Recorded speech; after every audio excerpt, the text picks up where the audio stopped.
The quickest and easiest way to turn your footage into black and white is to use the black and white effect.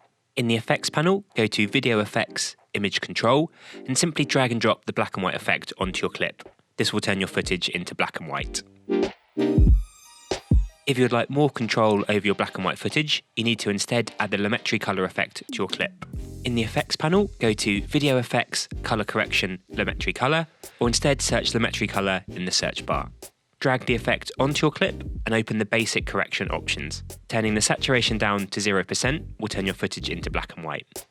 Now, using the controls in the basic correction panel, such as highlights and shadows, you can change the levels in your footage to adjust the look of the black and white effect.